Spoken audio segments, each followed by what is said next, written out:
अच्छा, आप में से कितने लोगों ने भोंदू की कथा सुनी है? देखो कितने सारे लोग सुने, और कितनों ने नहीं सुनी वो हाथ ऊपर करो। ज्यादा लोग वो हैं जिन्होंने नहीं सुनी, तो सुनाते हैं। हमारे व्रजमंडल में रूप गोस्वामी पाद रहते थे, बिल्कुल सत्य घटना है। उनकी गौशाला में एक बड़ा सीधा व्यक्ति रहता था। उसका नाम तो कुछ और था, पर वो इतना सीधा था, इतना सीधा था कि सब उसको भोंदू बोलते थे। तो उसने भी अपना नाम भोंदू ही मान लिया। इतना सीधा था कि कोई उसको बोल देता ये गोबर नहीं है हलवा है, तो वो थाली में ले लेता था, हलवा ही होगा। इतना सीधा। और ऐसे सीधे लोगों को ठाकुर जी क्यों मिल जाते हैं? क्योंकि सीधे लोग ही कथा में कही गई बातों को भी सत्य मान करके स्वीकार करते हैं। चतुर लोग यूं सोचते हैं व्यास जी हैं, कुछ भी बोल रहे हैं, इनको तो 4 घंटा निकाल ले हैं, कुछ भी बोलते रहेंगे, इनको तो बस बढ़िया बढ़िया मीठी मीठी चुपड़ी बातें करनी है। चतुर लोग ऐसे सुनते हैं कथा। पर सीधे लोग, अच्छा ऐसा होता है, ऐसे हो जाता है, वो तुरंत उतार लेते हैं चित्त में। तो भोंदू पूरे दिन तो गौ सेवा करता था, गौ चारण करता था। शाम को जब गौ सानी आदि करके दूध काढ़ करके जब गैया निवृत्त हो जाती तो भोंदू भी फ्री हो जाता। तब रूप गोस्वामी जी का प्रवचन होता था, जीव गोस्वामी जी का, वहां बैठ करके सुनता था और उनके प्रवचन सुनता था। एक दिन वो सबसे पीछे बैठ के सुनता था। सारे बड़े बड़े विद्वान शिष्य आगे बैठते थे, भोंदू सबसे पीछे बैठता था। एक दिन जीव गोस्वामी पाद कथा में बोले, आहा तम गो रजच्छुरित कुंतल वद्दवरह वन्य प्रसून रुचिरे क्षण चारुहासम। ठाकुर जी सिर पर सुंदर स्वाफी बांध करके, सुंदर सुंदर तिलक छापे लगा करके, ऊंची काचनी पहन करके, अपनी वंशी को कमर में बांध करके, हाथों में बछड़ा बछियाओं के रस्सा लेकर के ठाकुर जी गौ चारण के लिए जा रहे हैं। आगे गाय, पाछे गाय, इत गाय उत गाय, गोविंद को गायन में बसवो ही बावे। यहां से होए होए करते हुए सब ग्वाल वाल चिल्लाते हुए चल रहे हैं, गैया चरा रहे हैं, गैयाओं की चरणरज उड़ करके ठाकुर जी के मुखमंडल पे लग रही है, सब चर्चा करते हुए चल रहे थे। और तभी ठाकुर जी गौचारण करते हुए भांडीर वन पहुंचे। ठाकुर जी भांडीर वन आए, सब लोग ध्यान से सुनना। और जैसे ही भांडीर वन का नाम सुना, पीछे बैठा बैठा भोंदू बोला, अरे भांडीर वन, भांडीर वन तो मैं जाता हूं गैया चराने, भांडीर वन तो हमेशा मैं गया हूं अपनी गायों को चराने के लिए, गुरुदेव बता रहे कि भांडीर वन ठाकुर जी जाते हैं गैया चराने। अरे भोंदू तू कितनो बावड़ो है, भांडीर वन गैया चरावे 10 सालन ते जा रहो है, आज तक तेने ठाकुर जी ना देखे वहां पे। अपने मन से बोला कल जाऊंगा।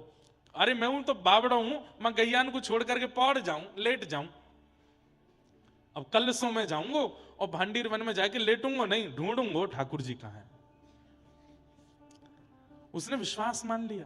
अब मैं कितना भी कहता हूं नैमिषारण्य में वह पेड़ के पास ठाकुर जी बैठे, आप विश्वास नहीं मानोगे, पर भोंदू मान जाएगा। मैं कितना भी कहूं, कल मैंने कहा कि नैमिषारण्य का अरण्य ही श्री कृष्ण है, यहां वन ही ठाकुर जी हैं, पर आप नहीं मानोगे, पर भोंदू मान जाएगा। भोंदू ने सोचा गुरुदेव कह रहे हैं कि भांडीर वन में गैया चराने ठाकुर जी जाते हैं, मैं जाऊंगा। अगले दिन भांडीर वन गया, वो रोज ही जाता था भांडीर वन। भांडीर वन पहुंच करके आज गायों को चराने छोड़ दिया। रोज तो वो लेट जाता था वृक्ष के नीचे, सोता था, लेकिन आज सोया नहीं, आज ढूंढ रहा है, ठाकुर जी को ढूंढ रहा है, कहां है श्याम सुंदर, कहां है भगवान, कहां है ठाकुर जी। 1 दिन हो गए, 2 दिन हो गए, 3 दिन हो गए, 4-5 दिन जब निकल गए, ठाकुर जी जब नहीं मिले, 5वें दिन रोने लगा। मैं 10 सालों से आया भांडीर वन, ठाकुर जी नहीं आए, ऐसा तो नहीं है ठाकुर जी ने वन बदल दिया हो, कहीं और चराने लग गए हों गैया। इतने भावुक हृदय से रुदन करने लगा। ठाकुर जी के मन को अब सहन नहीं हुआ, बोले कि ये रोज ढूंढ रहा है मुझे। अरे इस बावड़े को कौन बतावे कि मैं द्वापर में चराता था, अब कलयुग में थोड़ी चराता हूं गैया भांडीर वन में, लेकिन ये इतनी उत्सुकता से ढूंढ रहा है। ठाकुर जी ने मन में विचार किया, बहुत दिन आएंगे मंदिर में बैठे बैठे, आज चलें, आज ने एक भोंदू से मिलके आवे, और इससे मिलने में कोई हानि भी नहीं है, अच्छा ही है। इतने में ही क्या देखता है भोंदू, असंख्य गायों का झुंड सामने से आ रहा है, और तभी देखता है कि 2 विशाल गाय इधर उधर हुई, और बीच में पीली पीतांबरी पहने हुए, सिर पर ढांटा बांधे हुए, कमर पे लठिया टांगे हुए, बढ़िया छाक लटक रही है और मदमस्त चाल के साथ मधुर नेत्र हैं ठाकुर जी के, कटाक्ष नेत्रों से इधर उधर देखते हुए। आहा वरहा पीडम नटवर वपु कर्णयो कर्णकारम विव्रत वास कनक कपिसम वैजयंतीम चमालाम रंध्रान वेणु अधर सुदया पूरयन गोप वृंदई वृंदारण्यम स्वपद रमणम प्राविशद गीत कीर्ति ही। ठाकुर जी वेणु बजाते हुए जैसे प्रकट हुए, भोंदू तो देखता ही रह गया, पलक झपकना भूल गया। ठाकुर जी आके बिल्कुल सामने ठाड़े है गए। अरे कहा देख रहे है? भोंदू बोलना भूल गया, शब्द ही नहीं पता क्या बोलना है। अरे तोते बात कर रहा हूं मैं, कहा देख रहे है? भोंदू बोला आप कितने सुंदर हो, आप कौन हो? बोले मैं तो नंद जी को लाला हूं, मैं यशोदा जी को लाला हूं। आप वही नंद जी के लाला हो जिनकी कथा गुरुदेव सुनाते हैं? बोले हाँ मैं वही नंद जी को लाला हूं। अब तो भोंदू चरणों में गिर गया। चरण देख देख भैया जी बिलैया दंडोट मत करे, मुझको क्या कर रहा है? अरे आप भगवान हो, हमारे गुरुदेव कहते हैं भगवान मिले तो प्रणाम करना चाहिए, प्रणाम कर रहा हूं। देख मैं भगवान कोई गैया चरायो करे है? भगवान कोई गोबरन में डोलो करे? भगवान कोई रज में लोटो करे? भगवान ना हूं मैं तो ग्वारी आऊं तेरे जैसा, गैया चरावे आयो। अच्छा अपनो नाम बता। मेरो नाम भूल गो मैं, कहा नाम है मेरो, मुझे याद ही ना आ रहा मेरो नाम का। अरे कहा बोले सब रे? हाँ मेरो नाम है भोंदू। अब तो जैसे ही सुनी ठाकुर जी ने भोंदू, बोले भोंदू तेरा नाम है? बोला हाँ भोंदू मेरो नाम है। ठाकुर जी तो पेट पकड़ के जोर जोर से हंसे, वहीं बैठ गए वहीं लेट गए। अरे भैया दोबारा बताइए तेरा नाम क्या है? बोलो मेरो नाम भोंदू है। अब तो ठाकुर जी हंसते हंसते इतने उन्मुक्त हो गए, वाकू पकड़ करके हृदय से लगाया। बोले दोबारा बता तेरा नाम क्या? बोलो मेरा नाम भोंदू है। बोले अच्छा तू भैया बड़ो बोरो है, बड़ो सीधो है, मुझे मित्रता कर ले। मैं आपकी मित्रता के लायक नहीं, मुझे वेद नहीं आते, मुझे शास्त्र नहीं आते, मुझे वेदांत नहीं आता, वो तो मेरे गुरुजी और उनके शिष्यों को आता है। वहां पे हजारों हैं, हमारी गौशाला में हजारों वेदज्ञ ब्राह्मण हैं, वो आपके मित्र बन। मैं तो गैयाओं के पीछे डोलता हूं, दूध निकालता, गोबर उठाता हूं। ना तू ही मेरो मित्र है और तू मेरो मित्र है आज तो। चल अब हमारी दोनों उनकी मित्रता। बंधु बोलो जी अरे मित्र बन को, ऐसी कोरो मित्र बनेगो कुछ खवावे को नहीं? अरे मित्र बने तो खवाए हो जाए, ला चल अपनी छाक खोल। छाक मतलब वन में जाकर के जो भोजन बांध के ले गए कपड़ा में, उसको छाक बोलते हैं। अब बेचारा वो भोंदू पतला दुबला सा 2 टिक्कर लेके जाता था, मिर्च लेके जाता, गुड़ लेके जाता, एक छोटे से पात्र में छाछ ले जाता था, यही उसका छाक था। ठाकुर जी बोले निकार, तो वो छाक खोल करके जोर लगा करके गुड़ तोड़ने लगा। ठाकुर जी बोले कहा कर रहे हो? बोले 2 हिस्सा कर दूं, आधो आपको आधो मेरो। मैं और आप होते तो हम क्या करते? आधा करते ना, पूरा ही धरते ठाकुर जी के आगे। 2 रोटी हैं तो 2 का भी विभाजन कर रहा है, एक ठाकुर जी को एक स्वयं को। ठाकुर जी इतने आनंदित हो गए, बोले भैया ये बढ़िया है, चतुर भक्त तो पूरा दे दें। लो ठाकुर जी सब आपका, आप अरे हम तो भूखे रह लेंगे, बड़ी नाटक करें मेरे आगे, लेकिन ये देखो बढ़िया है, आधे आधे कर रहे हो। मिर्च भी आधी करी बीच से, ये आपकी। ठाकुर जी ले आके संग खेलू ने, जल्दी जल्दी ठाकुर जी पाने लगे। वो तो देखने, ठाकुर जी तू भी खा ले। नहीं आप खाओ, तो मुझे आपको देखने में बड़ा अच्छा लग रहा है। मैंने बहुत लोग देखे पर आप जैसी आंखें नहीं देखी, आप जैसी नाक नहीं देखी, होठ नहीं देखे, आप खाओ मुझे अच्छा लग रहा है। ठाकुर जी ने अपनी रोटी पा ली, इतने में भोंदू की लेने लगा, ला ये दे दे। तो भोंदू ने हाथ पकड़ लिया, ये मेरी है, ये क्यों खा रहे हो आप? ये तो मेरी है। अब वो भूख लग रही है, दे दे। अच्छा तो यहां में आधी तो छोड़ दो, मैं क्या खाऊंगा? ठाकुर जी बोले अच्छा मैं मिलाऊं तो या नाते मुंह को देना से नहीं, आधी कर लो, पूरी क्या खा रहे हो? ठाकुर जी मैं तो पूरी खाऊंगा, और छीन के ठाकुर जी खा गए। अरे अब तो मैं भूखो रहेगो, कल ते मैं यशोदा मैया बांध के ना भेजे कछ भोजन है, कल ते ज्यादा सुन ले आऊंगा मैं। है हाँ ठीक है। ठाकुर जी चले गए, भोंदू अपने चले। अरे भोंदू को लगा सबको भगवान मिलते ही हैं, मुझे आज पहली बार मिले, सबको ही मिलते हैं, मैं ही अभागा हूं, मुझे इतने सालों बाद मिले। उसने आश्रम में जाके किसी से कुछ कहा भी नहीं। अगले दिन जब पुनः जाने की बारी आई तो रसोईया से जाके बोलो भैया 4 टिक्कर धर दियो, कल भूखो रहेगो मैं, 4 टिक्कर दे दियो। बोले अरे भोंदू आज तक तो तेने 2 ही टिक्कर पाए, अब 4 का ही कुछ चाहिए? बोले अब कहा बताऊं, मांगू आवे, कन्हैया आवे, फोन आवे, अरे नंद जी को छोरा कन्हैया आवे, कल मेरे सवरे टिकरन ने खाएगो तो आज 4 ले जाऊंगा, 2 वाकू दे दूंगा, 2 मैं खा लूंगा। रसोईया ने ये बात सुनी, तुरंत बोले रुक रुक रुक, अभी आऊं। दौड़ करके गए जीव गोस्वामी पाद के पास, जाके बोले बोले भोंदू ऐसे बोल रहा है और आज 4 टिक्कर मांग रहा है। गुरुदेव, भोंदू है वो झूठ नहीं बोलता, मुझे लगता है उसने कुछ अनुभव किया है। गुरुदेव ने आकर के भोंदू से बात करी। भोंदू ने यही बात कही। बोले अच्छा, जो कल तुझे वन में मिले थे उनका रूप कैसा था? बोले गुरुजी, मैंने अपने जीवन काल में बहुत सुंदर लोग देखे पर उन जैसी छवि नहीं देखी। गुरुदेव, वो जब बगल में बैठे ना, उनमें से चंदन की सुगंधी आ रही थी। उनके नेत्र, ये जो कोने का भाग है ना गुरुदेव, ये इतना गहरा था, कान तक स्पर्श हो रहा था। उनके नेत्र अलग ही थे, मैं तो खो गया था। अरे मैं कहा बताऊं, कितनी देर तक पूछते रहे तेरा नाम क्या है, मैं भूल गया था कि मेरा नाम भोंदू है। उनको देख के मैं अपनी सुध भूल गया था। गुरुदेव, आपने तो देखे ही होंगे गुरुजी, मैं ही अभागा हूं, मुझे कल दिखे। जीव गोस्वामी बोले, वेद वेदांतों का पाठ करते करते जीवन निकल गया, घर छोड़ा, परिवार छोड़ा, आज तक ठाकुर जी नहीं दिखे। गोबर थापने वाला इसको ठाकुर जी दिख गए, लेकिन बोले नहीं। बोले अच्छा मिले ठाकुर जी? हाँ, एक काम करोगे? बोले जी गुरुदेव आ गया। उनको लेके आश्रम आना आज। तो भोंदू को ये लगा कि इतने योग्य लोग हैं पूरे आश्रम में, इनको ये कामना देकर के मुझे क्यों दिया? मैं तो इस लायक भी नहीं हूं, मैं तो इस योग्य भी नहीं हूं। तो भोंदू नाचने लगा इस बात से कि गुरुदेव ने मुझे कार्य दिया है।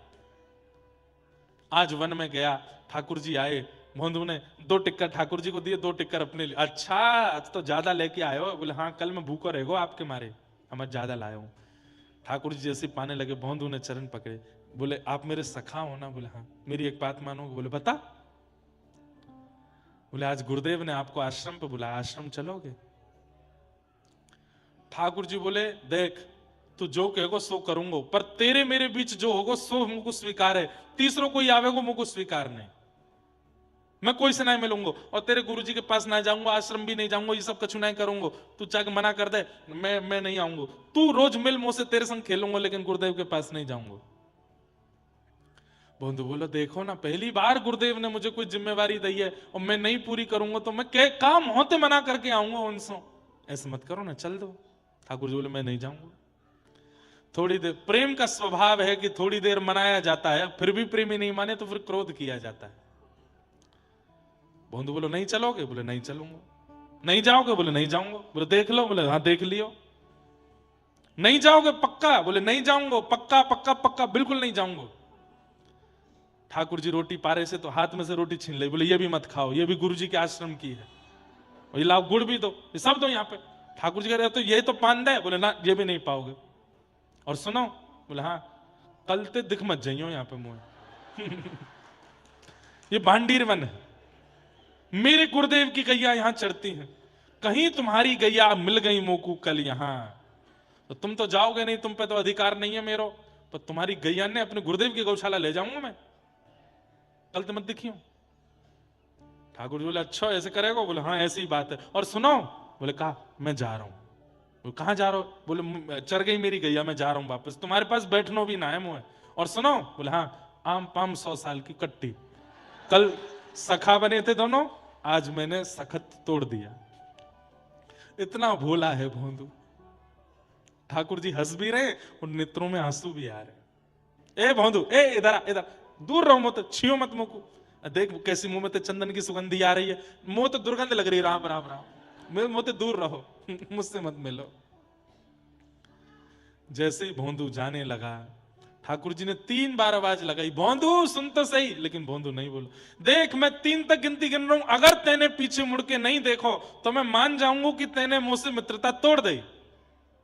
ठाकुर जी बोले 1, भोंदू नहीं देखा। ठाकुर जी बोले 2, भोंदू ने नहीं देखा।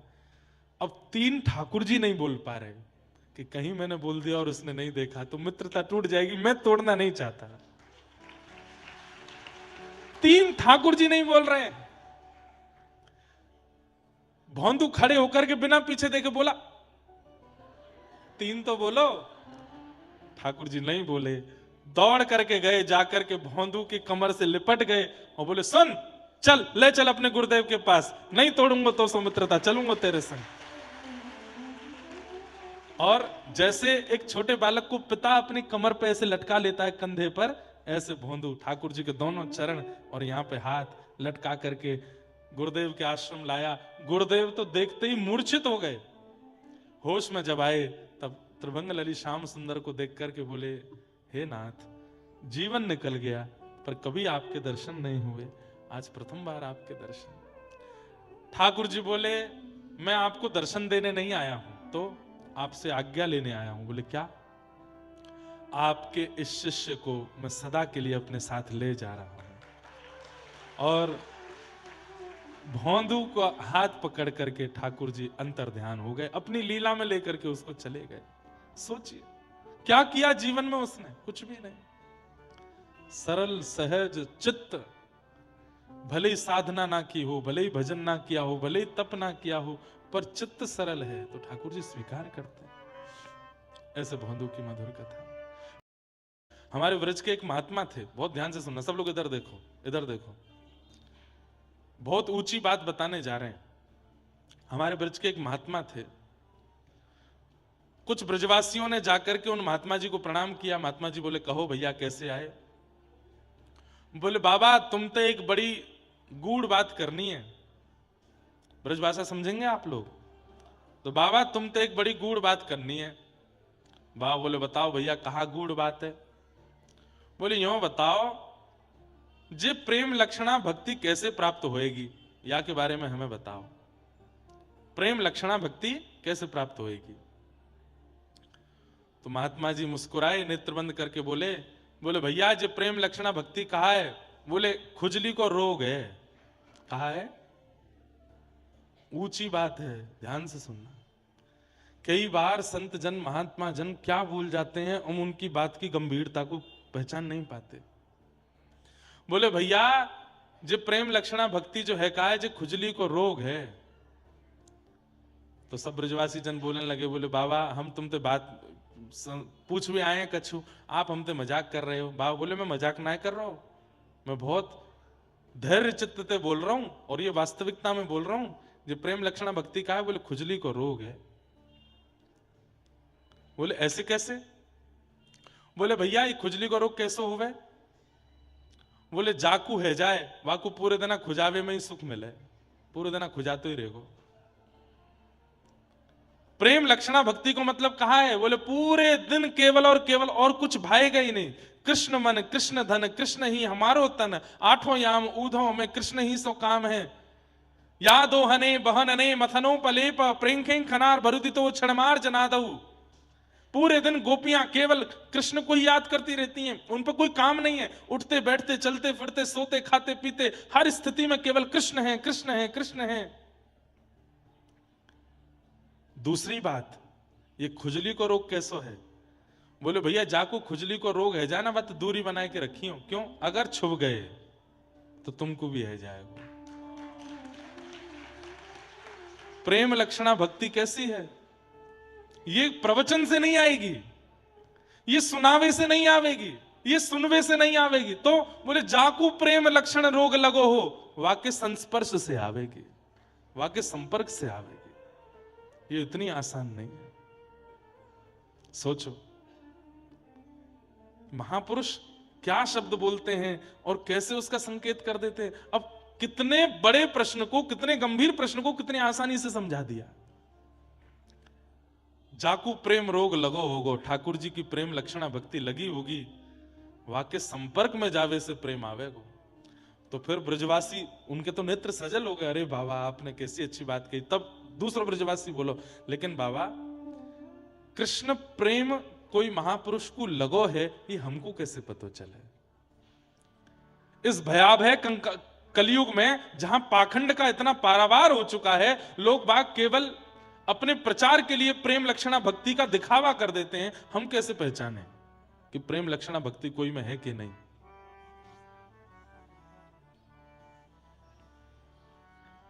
तब महाराज जी ने बताई, बोले देखो प्रेम लक्षणा भक्ति या तो अलग ही दिख जाएगी, और अगर फिर भी लगे कि भाई कहीं पाखंड तो नहीं है, तो श्रीमद् भागवत में वर्णित, भक्तमाल में वर्णित, रामचरित्र मानस में वर्णित जो प्रेम लक्षण भक्त उनके जो चरित्र हैं उन चरित्रों का श्रवण करके और नेत्र बंद करके उन भक्तों का चिंतन करके उनके स्पर्श करने का प्रयास मन में करो। जैसे मीराबाई, अब भक्तिमती मीराबाई है, अब आजकल मीराबाई तो है नहीं, तो मीराबाई का चरित्र सुनो और चरित्र सुन के नेत्र बंद करके अपने हृदय में ही मीराबाई को प्रकट कर लो और प्रकट करके उनके चरण छूने का, उनके संस्पर्श में रहने का, उनके संपर्क में रहने का चिंतन करना प्रारंभ कर दो। तो भले ही प्रकट रूप में तुमको प्रेमी भक्त नहीं मिल रहे हो, पर अप्रकट भाव से जो पूर्व प्रेमी भक्त हैं उनके कथा चरित्र सुन करके तुम उनका स्पर्श करके प्रेम लक्षणा भक्ति को प्राप्त कर सकते हो। समझ में आई बात?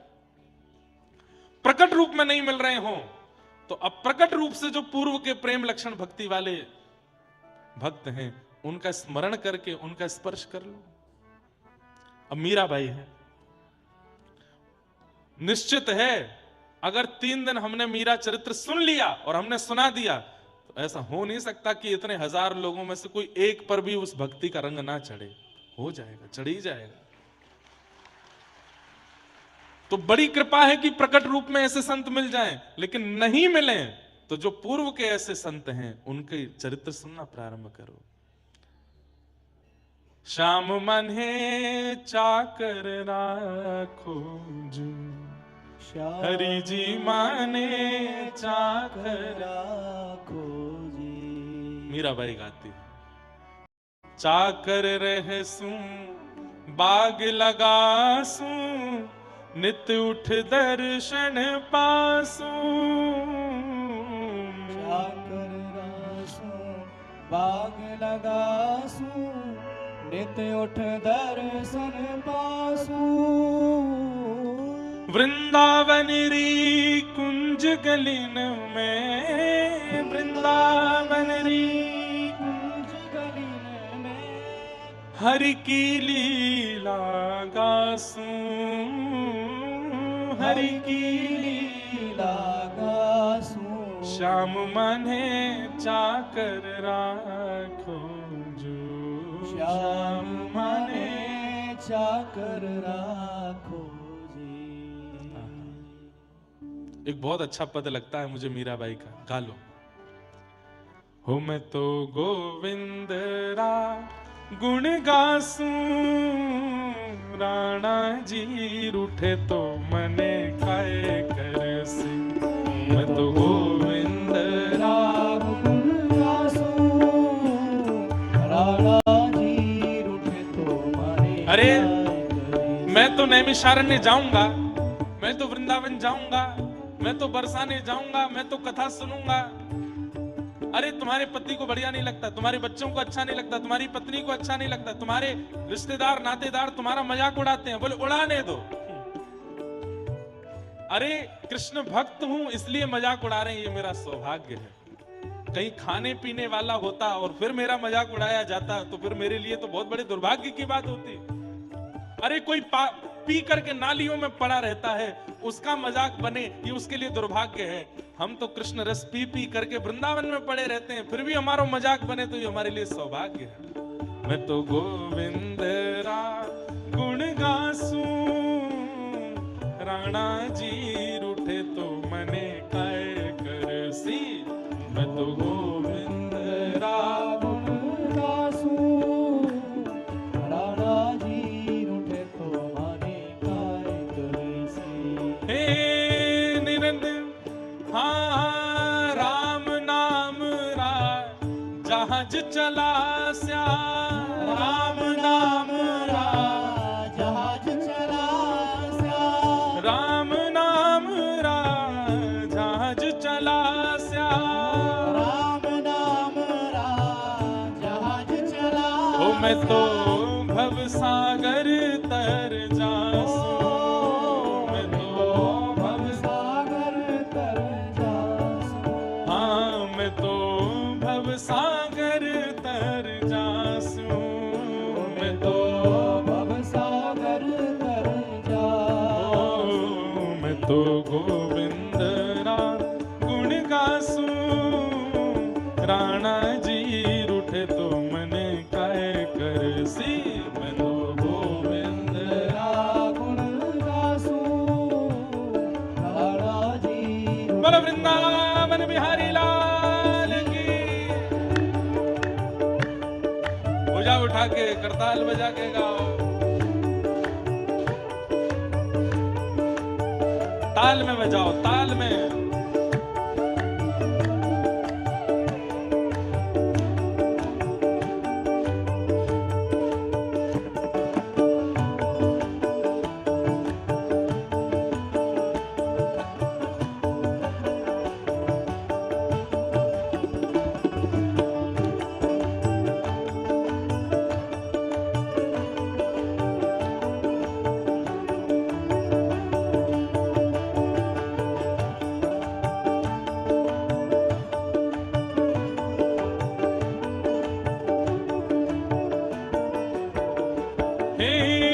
चरणामृत रा नेम हमारा, चरणामृत रा प्रेम हमारा, चरणामृत रा नेम हमारा, चरणामृत रा प्रेम हमारा।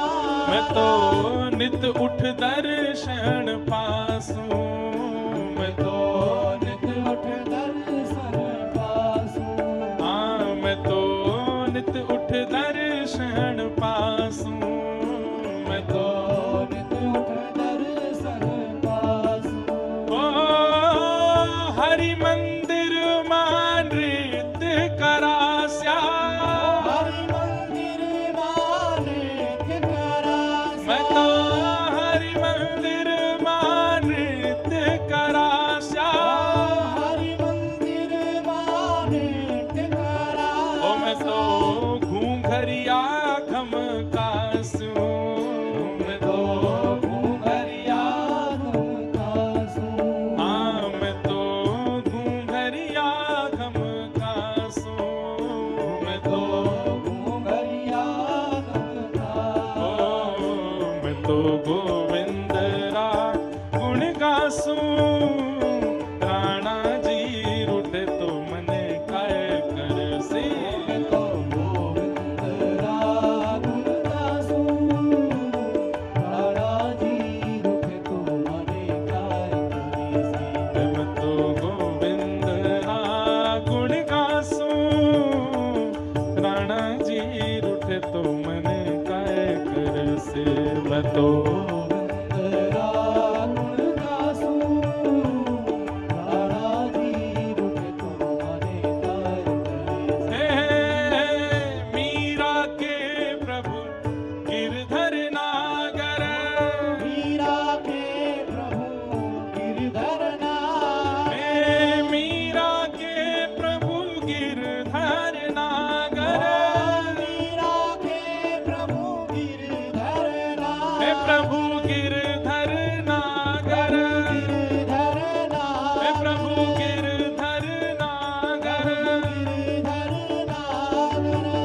गिरधर नागर, नागर, गिरधर हे नागर, प्रभु गिरधर नागर, गिरधर हे नागर, प्रभु गिरधर नागर, गिरधर हे प्रभु नागर, गिरधर नागर, गिरधर नागर, मीरा के प्रभु गिरधर नागर, मीरा के प्रभु गिरधर नागर। ओ मैं तो निरख परख गुण गासूं, मैं तो निरख परख गुण गासूं, हाँ मैं तो निरख परख गुण गासूं, मैं तो निरख परख गुण गासूं। ओ मैं तो गोविंद रा गुण गासूं, राणा जी रूठे तो मने काय कर से, मैं तो गोविंद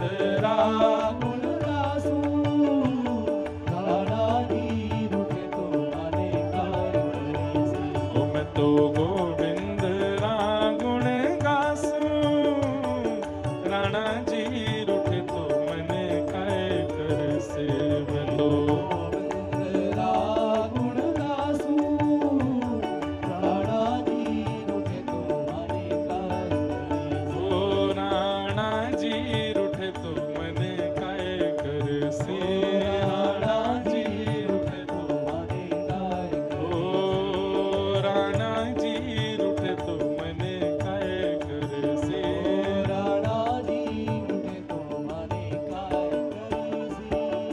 बोलो भक्त वत्सल भगवान की।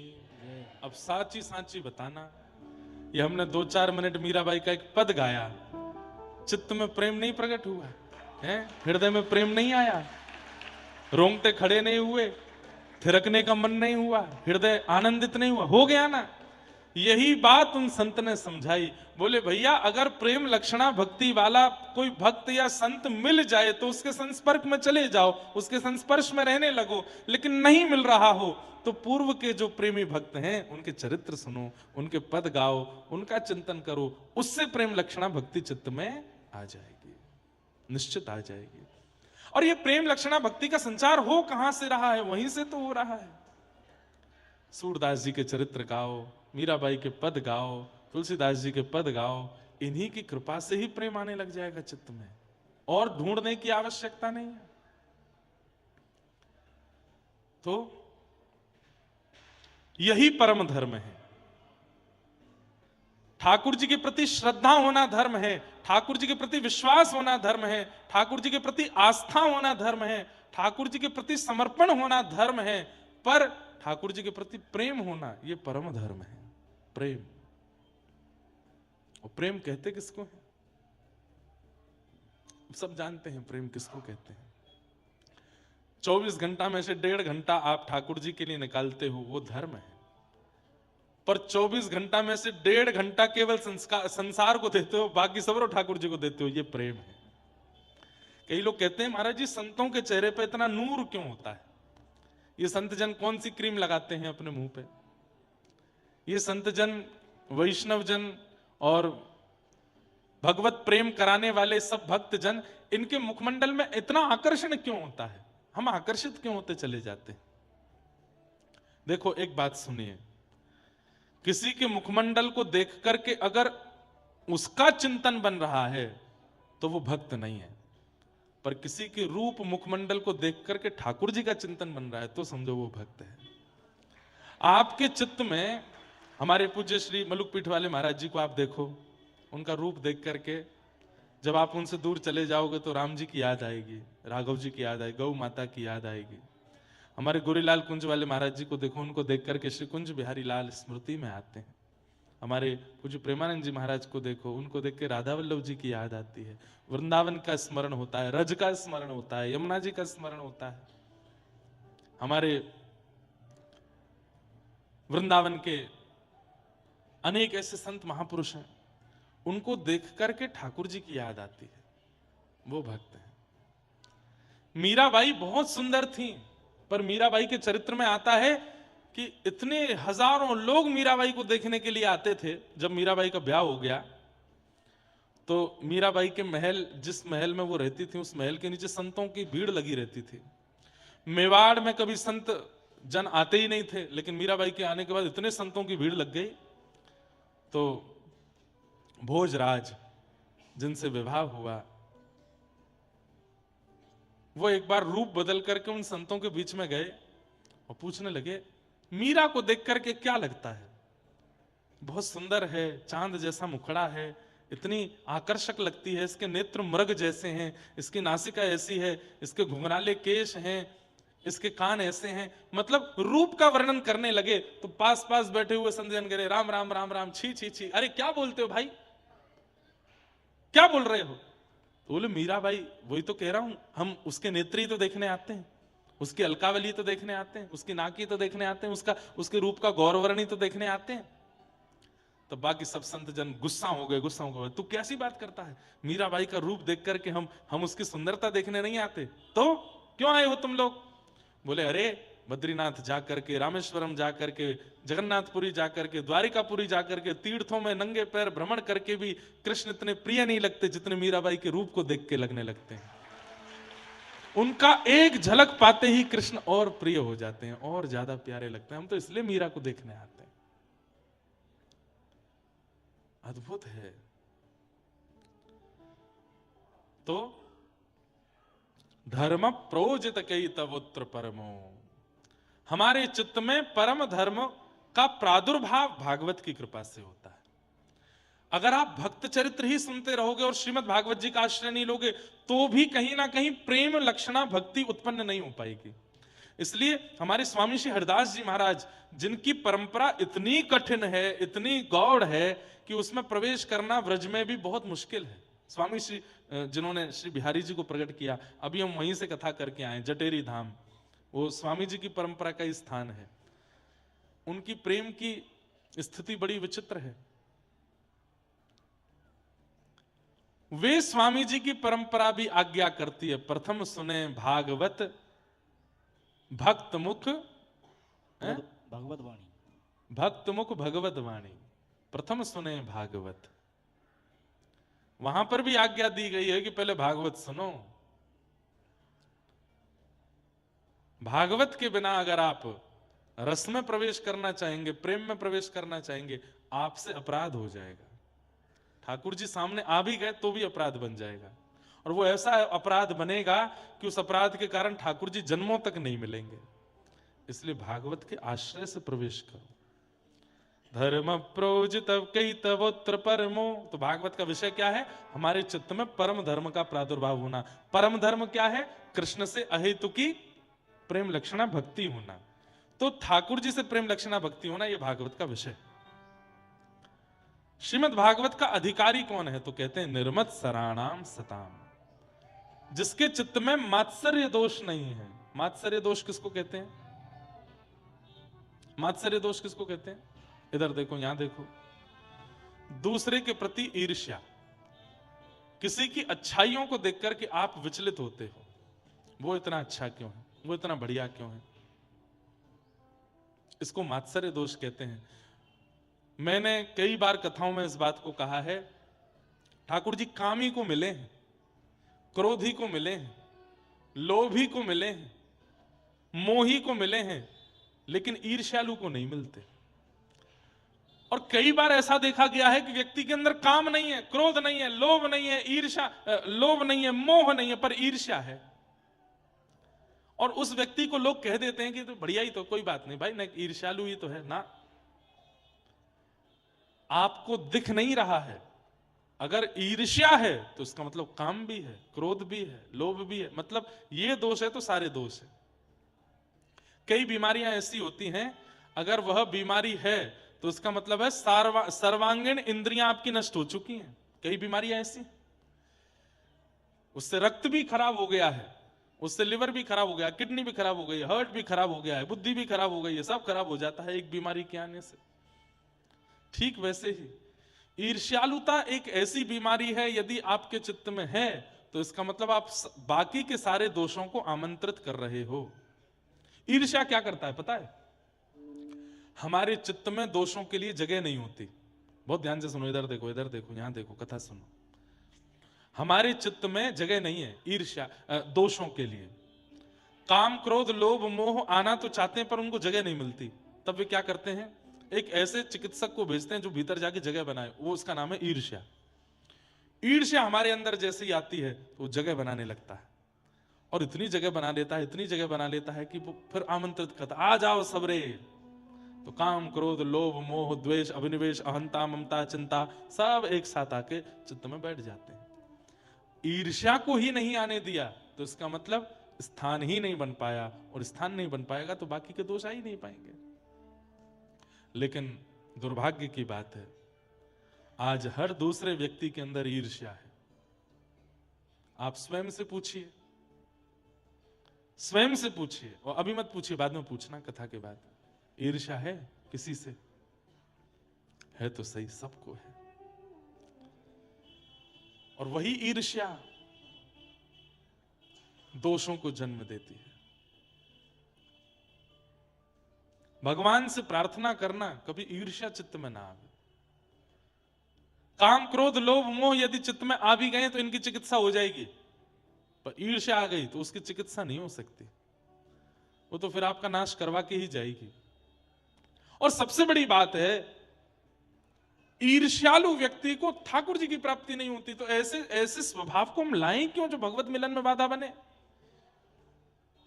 किसी की उपलब्धियां देख करके, किसी के धन को देख करके, किसी के वैभव को देख करके, किसी की सुंदरता देख करके, किसी की प्रसन्नता देख करके आप ईर्ष्या में चले जा रहे हो, ये बहुत बड़ा दोष है। इससे बचने का प्रयास करो। मैं एक बात कहता हूं, श्रावण के दिनों में इस बार शंकर जी के ऊपर जल चढ़ाते हुए प्रार्थना करना, हे शंकर जी, हरि जी मोहे संत हृदय कर दीजो, हरि जी मोहे संत हृदय कर। हे नाथ, मुझे आप सरल बना दो, मेरे अंदर दया का संचार कर दीजिए, मेरे अंदर करुणा ले आइए नाथ, मेरे अंदर से ईर्ष्या को दूर कर दीजिए। हम ठाकुर जी से ये सब तो कभी मांगते नहीं, दुनिया भर के संसार मांगते रहते हैं, ठाकुर जी से मांगना है तो ये मांगो, हे हनुमान जी महाराज, जैसे आप हो ना वैसे हमको बना दो, हे भोलेनाथ, जैसे भोले आप हो वैसे हमको बना दो। अरे ठाकुर जी से याचना करो, हमको भोंदू बना दो, भोंदू, बिल्कुल भोंदू बना दो, सीधा बना दो हमको। हम बहुत बहुत चतुर हो गए नाथ, हमारे अंदर बहुत विकार हो गए, हमको सीधा कर दीजिए। ये क्यों नहीं मांगते हम ठाकुर जी से? बंधुओं, ज्ञानियों को ठाकुर जी मिलते हैं, विरक्तों को ठाकुर जी मिलते हैं, भक्तों को ठाकुर जी मिलते हैं, पर एक बात यह भी लिख लो, भोंदू को ठाकुर जी मिलते हैं। आपने उससे जाके कह दिया, बोले सूरज नहीं है, बोले तो ऊपर एक लालटेन लटका रखी है, तो मान जाए, अच्छा लालटेन नहीं होगी। इतना भोंदू हो सकता है कोई? पर इतने भोंदू हो गए ना जिस दिन, उस दिन ठाकुर जी मिल जाएंगे। वाह, इतने सीधे हो भाई। अच्छा, कई परिवार के लोग मेरे को आकर के इस बात पर टोकते हैं, महाराज जी आप कथा में कहते हो कि भोंदू बन जाओ, सीधे बन जाओ, सरल बन जाओ। आपको पता है कितना चालाक संसार है? हमारे बच्चे अगर स्मार्टनेस नहीं लाएंगे, हमारे बच्चे थोड़े क्लेवर नहीं होंगे, हमारे बच्चे थोड़े से अपने आप को इंप्रूव नहीं करेंगे, तो संसार उनके साथ खेलेगा, ये संसार उनको पागल बना देगा, संसार उनके साथ में दुर्व्यवहार करेगा। अरे जब व्यक्ति सरल चित्त हो जाता है ना, जब व्यक्ति सीधा हो जाता है, जब व्यक्ति भोंदू हो जाता है, बिल्कुल सीधा हो जाता है, और संसार उससे खेल भी जाता है ना, तो फिर ठाकुर जी उसके साथ खेल कर जाते हैं। और ठाकुर जी जब खेल करते हैं तो फिर सारे खेल छोटे पड़ जाएंगे। घर में दो बालक हैं, एक बड़ा है एक छोटा है। मां को बाजार जाना है, बताओ कौन से बालक को संग लेके जाती है? क्यों? क्योंकि छोटा सीधा है। सीधा मतलब अब टेढ़ा भी हो तो भी छोटे को ही लेके जाती है। क्यों? क्योंकि छोटा ज्यादा अभी जानता नहीं कुछ, भोला है, ज्यादा इतना। बड़े और छोटे में अंतर किससे? कद से नहीं पता चलता बड़ा छोटा। बड़े छोटे का मतलब होता बड़ा कौन? जो विवेकी है, जो संभालना जानता है, जो चलना जानता है, जो रक्षा करना जानता है, जो व्यवस्थाएं करना जानता है, उसको मां छोड़ जाती है। लेकिन जो स्वयं से हिल के पानी भी नहीं पी पाता, उसको संग लेके जाती है बाजार। वो वाले बालक बनो, हमसे तो कुछ होता ही नहीं। तो ठाकुर जी फिर गोद में ही लिए डोलेंगे, बोले अरे भैया याते कछुना है पाए को, बोलो है सीधो है, आपसे कोई खेल ना जाए, इसकी पूरी जिम्मेवारी ठाकुर जी रखेंगे। और सुनिए, सीधों के साथ खेल हो भी जाता है, होता है, तो वो चिंतित नहीं होते। ठाकुर जी फिर उनके खिलाफ खेल खेलते हैं, उनके लिए खेल खेलते हैं।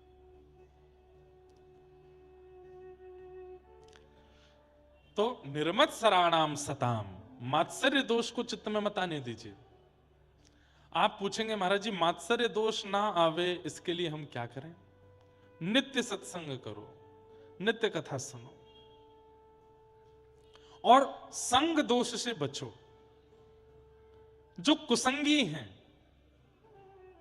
जाके संग कुमति उपजत है, पड़त भजन में भंग, तजोरे मन हरि विमुखन को संग। जाके संग कुमति उपजत है, मतलब आपने कभी विचार नहीं किया था गलत स्थान पर जाने का, पर किसी के संग आने से, उसको देख करके, उसके कहने से, उसके बताने से आपकी इच्छा हो गई, अरे मैं भी करके देखूं एक बार, वही कुसंगी है। जाके संग कुमति उपजत है, पड़त भजन में भंग। और जिसके संग आने से कथा से रुचि उठ गई, धाम से रुचि उठ गई, नाम से रुचि उठ गई, सेवा से रुचि उठ गई। सोचिए, पहले तो मैं बहुत भजन कर लेता था, आजकल भजन क्यों छूट रहा है? किसका संग कर रहा हूं मैं? ऐसा कौन व्यक्ति जिसके पास आने से मेरा भजन छूट रहा है? उसका त्याग करो। तजोरे मन हरि विमुखन को संग। क्यों? सूरदास जी कहते हैं, कहा होत पैपान कराए, विष नहीं तजत भुजंग। उसको कितना भी दूध पिला दो, सर्प जब डसेगा तो विष ही निकलता है। ऐसे ही कुसंगी व्यक्ति है, उसके संग में आने से आप बिगड़ जाओगे, वो नहीं सुधरेगा। इसलिए तजोरे मन हरि विमुखन को संग, उससे क्या होगा? मात्सर्य दोष चित्त में नहीं आएगा, ईर्ष्यालुता चित्त में नहीं आवेगी। वैद्यम वास्तवमत्र वस्तु शिवदम, तो विषय सुन लिया, अधिकारी सुन लिया, अब संबंध। श्रीमद् भागवत हमें क्या प्रदान करती है? तो वैद्यम वास्तवमत्र वस्तु शिवदम, ठाकुर जी से हमारा संबंध करा देती है। और कैसा संबंध? बोले कल्याणकारी।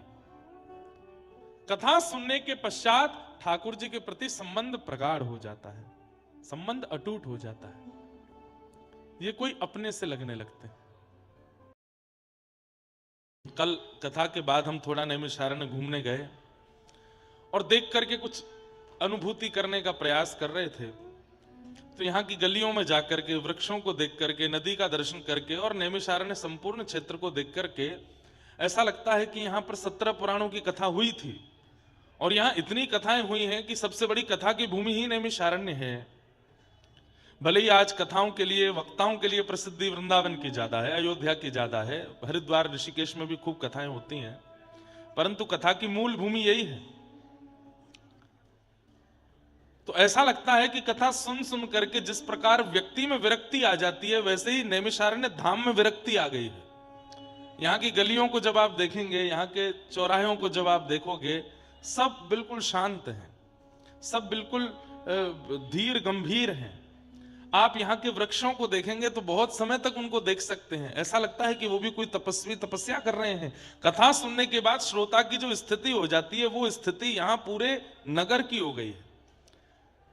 इससे ये पता चलता है कि यहाँ मानव कथा नहीं सुन रहा है, यहाँ मानव पुण्य नहीं कर रहा है, यहाँ पर सब कुछ ये धाम कर रहा है, ये तीर्थ कर रहा है। इसलिए इस धाम तीर्थ को ही प्रणाम कर लिया जाए तो उसकी कृपा से हमारे पास कुछ प्राप्त हो जाए, हमारे जीवन में थोड़ी ठहराव आ जाए। नहीं तो आज भारत के लगभग समस्त तीर्थ, सबका विकास तो होना चाहिए, पर विकास में विनाश भी हो जाता है। किस चीज का? उसकी पुरातन स्थिति का विनाश होता है, उसके मूल रूप का विनाश हो जाता है। पर नैमिषारण्य आज भी अपने मूल रूप में व्यवस्थित है, नैमिषारण्य आज भी अपने पुरातन स्थिति में व्यवस्थित। हाँ, थोड़ी बहुत तो व्यवस्थाएं बढ़िया होनी चाहिए, पर जो उसका पुरातन रूप है ये कभी ना जावे, और ये जाएगा भी नहीं, क्योंकि यहाँ की कथा ये धाम ही सुनता है, इसलिए विरक्ति को प्राप्त हो गया है ये धाम। तो ऐसा अद्भुत ये स्थान है। आज अमावस्या का पावन दिवस। बंधुओं, इन पावन तिथियों पर नदी स्नान का, तीर्थ यात्रा का जो महत्व हमारे शास्त्रों में बताया जाता है, वो किस लिए बताया जाता है? कई बार व्यक्ति जीवित अवस्था में इतने पुण्य कर्म नहीं कर पाता कि उसकी सद्गति हो, तो वो पितृलोक को प्राप्त हो जाता है मृत्यु के पश्चात। तब वह कामना करता है कि मेरे जो वंश के बालक हैं ये लोग कुछ पुण्य करें, जिससे मैं इस पितृलोक में भी अगर मुझे यातना मिले तो मैं उससे मुक्त हो जाऊं। हमारे जितने भी भाई लोग बीच वाली गैलरी में खड़े हैं, वीडियो बना रहे हैं, सब बैठ जाओ, बैठ के कथा श्रवण करें, सब लोग बैठ जाओ। व्यवस्था करनी है, किसी को आगे आने से रोकना, बैठे बैठे रोक दो। और पीछे तो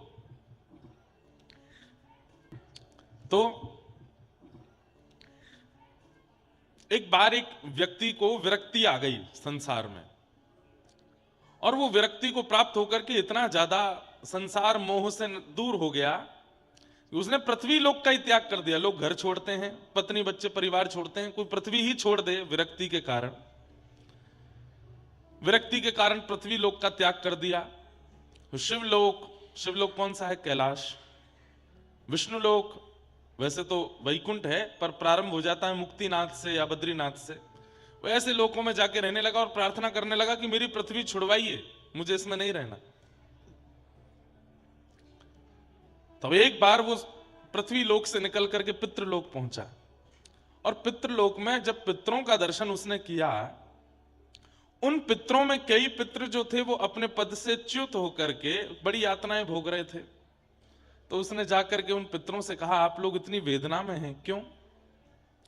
तब उन्होंने कहा कि हम लोगों ने तो पुण्य इतना किया नहीं, उम्मीद थी कि हमारे वंश के बालक उस पुण्य को करेंगे, पर वे लोग भी केवल काम क्रोध और व्यसनों में पड़ गए। वे लोग भी ना श्राद्ध करते हैं, ना तर्पण करते हैं, ना इन पावन दिवसों में, जैसे आज एक पावन दिवस है, इन दिवसों में तीर्थ यात्रा करके स्नान आदि करते हैं, कुछ भी नहीं करते। तो फिर हमको भी यातना भोगनी पड़ रही है। ये नहीं है कि हम ही यातना भोग रहे हैं, हमारे वंश के उन बालकों को भी यातना भोगनी पड़ेगी। हमें उचित समय पर याद करके हमारे पुण्यों को पूर्ण ना करने के लिए उनको भी भोगना पड़ेगा। तो हम लोग बड़ी यातना में हैं। तब उस व्यक्ति ने विचार किया कि मैं तो सब चीज छोड़ छाड़ करके बिल्कुल घूम रहा हूं विरक्त होकर के, मेरे भी पूर्वज यहीं पितृलोक में ही होंगे, वो भी दुखी हो रहे होंगे। तब उसने अपने पितरों को जब देखा तो उनको दुखी देख करके उसने कहा कि भगवान, मेरे वापस जाने से और पुण्य करने से आप निवृत्त हो जाओगे इस कष्ट से? बोले हाँ बिल्कुल हो जाएंगे। तो उस तुरंत वापस आया और पृथ्वी लोक को पुनः स्वीकार करके उसने विवाह आदि किया, अपने गृहस्थ आश्रम में प्रवेश किया, एक सत पुत्र को जन्म दिया। स्वयं भी पितरों की मुक्ति के लिए और पुण्यों की प्राप्ति के लिए जो कर्म शास्त्रों में बताए वो किए, अपने बच्चों को भी सिखाया। मृत्यु के बाद उसने पितृलोक में जाकर के अपने पितरों को जब देखा तो वे वहां नहीं थे, वे वैकुंठ को प्राप्त हो गए थे। और उसने वही याचना अपने संतानों से भी की कि वे भी उचित समय पर मेरे लिए ये पुण्य कर्म करते रहे। तो इसलिए शास्त्रों में वर्णित जो पुण्य दिवस हैं और उन पुण्य दिवस पर करने वाले जो पुण्य कर्म हैं वो करने चाहिए।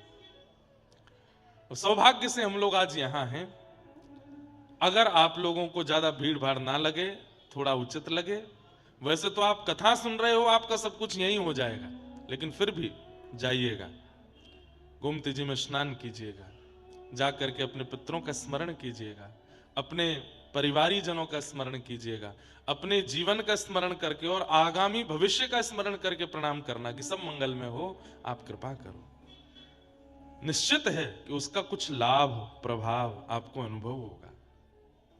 अच्छा, एक और बात है, बिना महत्व जाने भी अगर स्नान आदि करते हैं तो भी उसका लाभ नहीं होता। तो इसलिए महत्व तो आप समझ ही गए हैं, अब स्नान करेंगे तो उसका निश्चित लाभ होगा।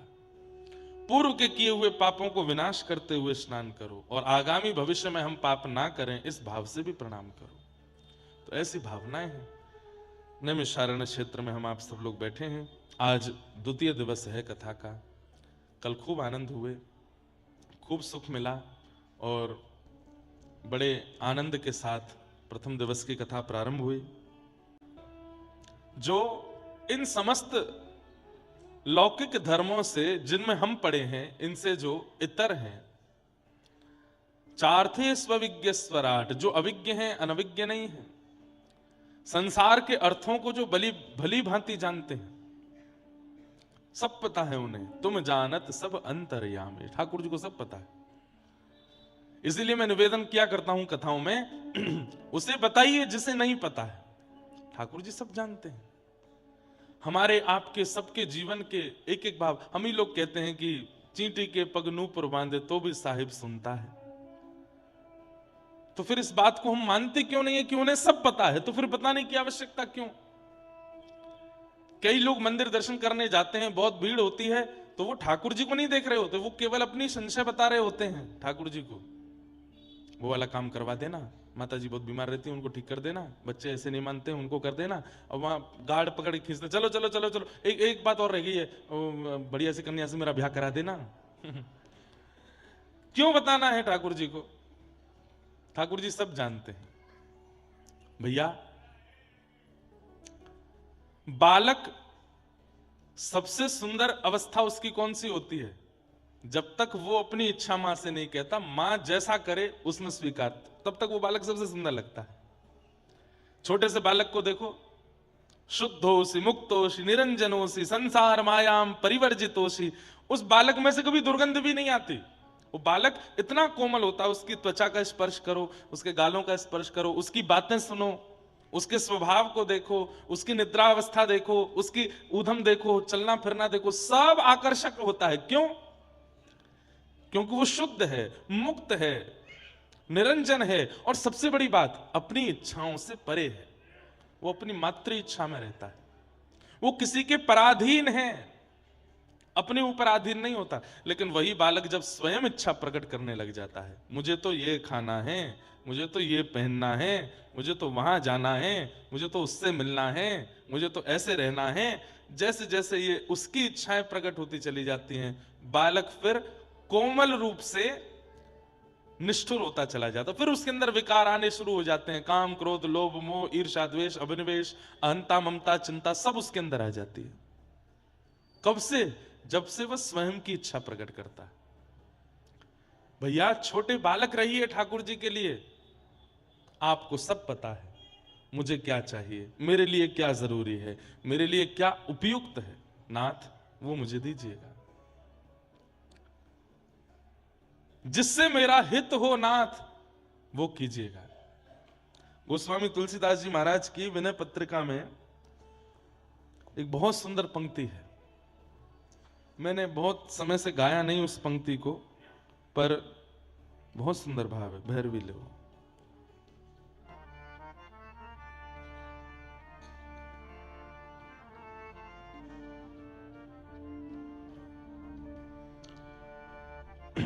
ऐसो कोदार जग माही, ऐसो कोदार जग माही, ऐसो कोदार जग माही, ऐसो कोदार। भैया ये हॉल है, नेक थोड़ा कम कर दो, बहुत गूंज रही है आवाज।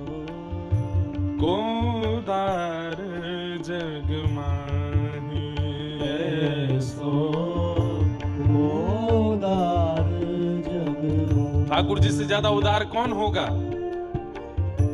बिन सेवा जो द्रवे दीन पर, बिन सेवा जो द्रवे दीन पर, राम सरिस को नाही, राम सरस को नाही। ऐसो कोदार जग माही, ऐसो। कोदार भैया जग माही। एक बालक के पास में बहुत सारे खिलौने होते हैं, पर वो उन्हीं खिलौनों को ज्यादा स्नेह देता है जो खिलौने उसको सुख देते हों। पर जो खिलौना उस बालक को सुख नहीं देता, जो खिलौना उस बालक को ज्यादा अच्छा नहीं लगता, वो बालक उस खिलौने को फेंक देता। हम सब वो खिलौने हैं, हमने कभी राघव जी को सुख नहीं दिया, हमने कभी उनको प्रसन्न करने का प्रयास नहीं किया, बल्कि जिन जिन व्यवहारों से उनको बुरा लगता है वो सब हम करते हैं, वो सब हम करते हैं जिससे राघव जी को बहुत बुरा लगता है, वो सब हमारे अंदर है। लेकिन फिर भी हम जीवित हैं, हम चल रहे हैं, फिर रहे हैं, खा रहे हैं, पी रहे हैं, सो रहे हैं, और ये सब तो एक सामान्य बात है। पर इन सब के बीच में नैमिषारण्य आ रहे हैं, कथा सुनने का अवसर मिल रहा है, वृंदावन जाने का अवसर मिल रहा है, बरसाना जाने का अवसर मिल रहा है, कीर्तन सुनने का अवसर मिल रहा है। इसका मतलब क्या है? हम उनके योग के खिलौने नहीं है, लेकिन फिर भी वो कितने उदार हैं, हम पर कृपा कर रहे हैं। हमने कुछ ऐसा नहीं किया जिससे उनको प्रसन्नता होती हो, लेकिन फिर भी वो हम पर अनुग्रह कर रहे हैं। ऐसो कोदार जग माही, ऐसो कोदार जग माही। जो गति जोग विराग जतन करी, जो गति योग,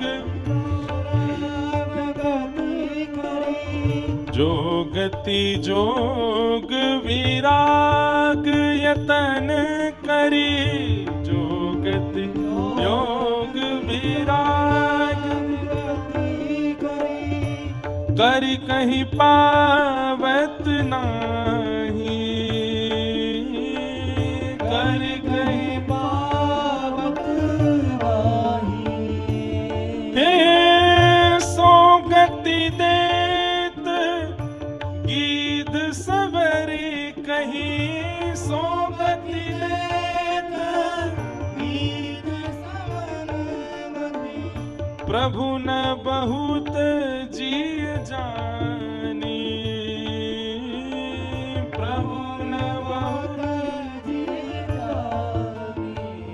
जो गति वैरागियों को भी प्राप्त नहीं होती अनेक यत्न करने पर,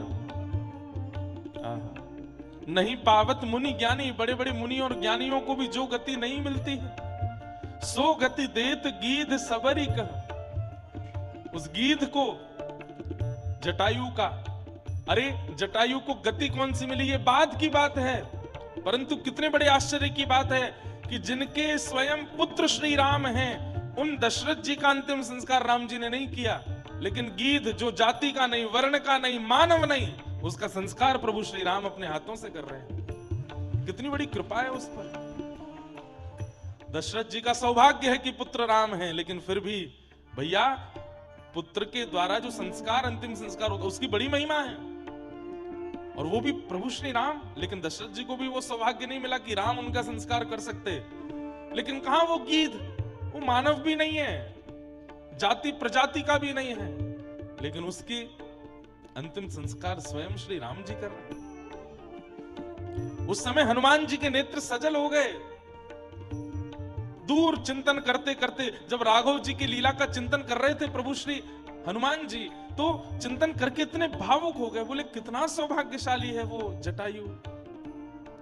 प्रभु श्री राम उसकी रक्षा कर रहे हैं, प्रभु श्री राम उसकी संस्कार कर रहे हैं, कितना बड़ा सौभाग्यशाली। वो सबरी, कहते हैं सबरी जी जिस वन में रहती थी, उस वन के सरोवर का जल लेने जाती थी।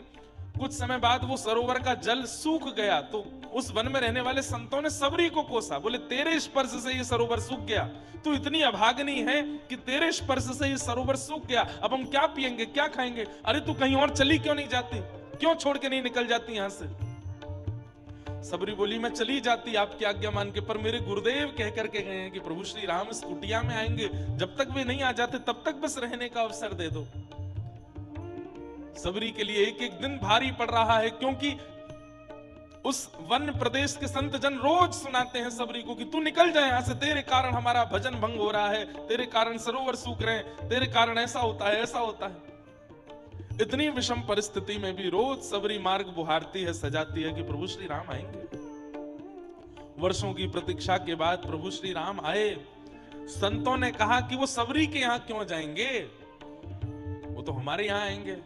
लेकिन प्रभु श्री राम उस वन में आकर के भी सबसे पूछ रहे हैं कि सबरी कहां है, सबरी का आश्रम कहां है, और उसके यहां जाकर के झूठे बेर खाने हैं। अरे पराम्बा जगदम्बा लक्ष्मी को भी वो सुख प्राप्त नहीं होता जो सुख ठाकुर जी सबरी को प्रदान कर रहे हैं। इसलिए हम तो गाएंगे गोस्वामी तुलसीदास जी के साथ, ऐसो को उदार जग माही, ऐसो को उदार जग माही, ऐसो को उदार जग माही, ऐसो को उदार जग माही। तुलसीदास सब भांति सकल, तुलसीदास सब भांति सकल